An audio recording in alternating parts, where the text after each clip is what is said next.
Welcome to a tutorial on how to make illuminated text in Photoshop and Illustrator. You're going to want to start up with text that you chose. I chose this passage, and make a border around it in gray like I did. Now to make this border, you can go to, at the top, View, go down to Show, and a new window should pop up on the side, and you can select Grid. And that'll show you the area that will allow you to create this border. So if you take your rectangular marquee tool and drag it around the area that you want to make the grid, it'll then have your dancing ants around it. And once you have your dancing ants, you can take your paint bucket, select a slightly off-white color, a light gray, and you can fill that area. You can go back to View, Show, Grid, take off the grid, and you have your border. Just make sure you follow the grid for the exact dimensions that you want your border to be. This will also allow you to better judge where you want your illuminated text and such to go in. For my letter, I'm going to be doing the letter O. This is the border, like I just talked about. And yes, we will start moving on to the actual illuminated text. Moving forward, I am currently in Adobe Illustrator, and I'm going to use this picture of a boat to use in my illuminated text. My plan is to place it inside of the O, since the text that I chose is about a boat. So I'm going to want to start by tracing it. So I'm going to get my pen tool and just start outlining it with the pen tool. I'm going to make my way around all of the edges and corners, not to miss anything. And there's specific parts that are more important to hit and some that are less important to hit than others. So I'm going to want to zoom in and out as necessary. Something that's interesting about the pen tool when I first started using it is I really struggled getting the curves like this that I'm about to do here once I can get the point right where I want it.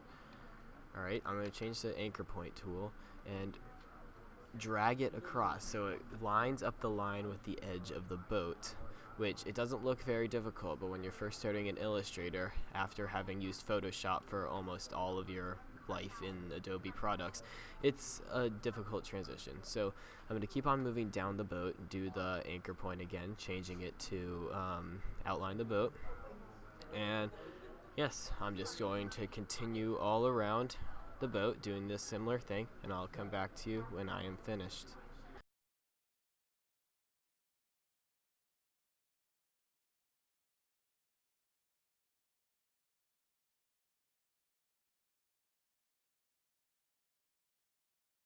Now that I have finished tracing the entire boat, if I lock the two layers that I just traced in and I turn off the visibility of the original boat layer, you'll see I'll have a nice outline of the entire boat, which I can then eventually transfer over to Photoshop. So as I continue forward, I'm going to mess with the locking of the layers a little bit more so that I can then take a specific tool, this white cursor, and drag a box around the entire thing, which highlights all of my lines, which I can then copy. So I have a nice outline of the boat in my clipboard. So now if I go over to Photoshop and make a new file, which it doesn't really matter what the dimensions are, I'm just going to change it so it's a little bit easier for me to play with. I'm going to click OK and paste the boat into this square. You'll want to have it as a smart object, and there you go. You have your boat in your Photoshop document. I'm going to then proceed to stretch it to the right size that I want it to be. So I'm going to zoom in a little bit, take my paint bucket. The settings are a little bit difficult to get right on the first time, which is why you have to rasterize the smart object, and everything should be fine. I'm going to have to draw a few lines since I'm using the paint bucket. It only fills in what is connected. So since everything inside the lines are connected except for the one sail, I'm going to have to draw lines to keep them disconnected. So as you can see, when I fill it with the blue, it stays inside those lines, which is exactly what I wanted to happen. I'm going to pick a slightly different color for the other sail. It doesn't really matter what you pick for this. So I'm going to pick my brown, I'm going to pick my yellow for this, and I'm going to decide on a darker green for the flag. And there you go. Your entire boat is now colored. Alright, so I have now selected the O that I would like to use for my picture.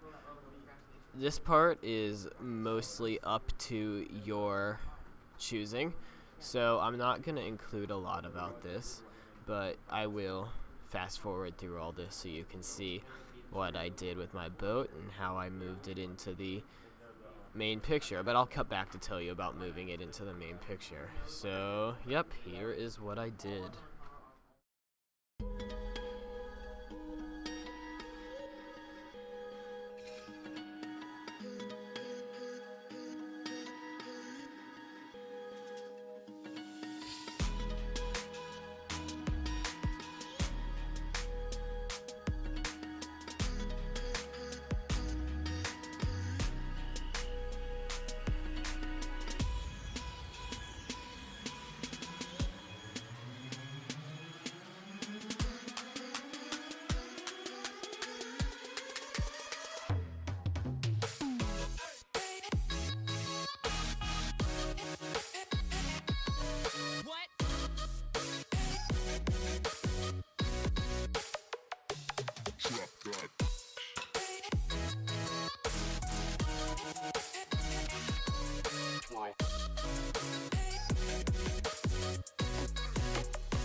Alright, and this is my finished product. I placed the O in the right area that I wanted to, and all the vines and stuff are all displaced and they're using normal Photoshop abilities.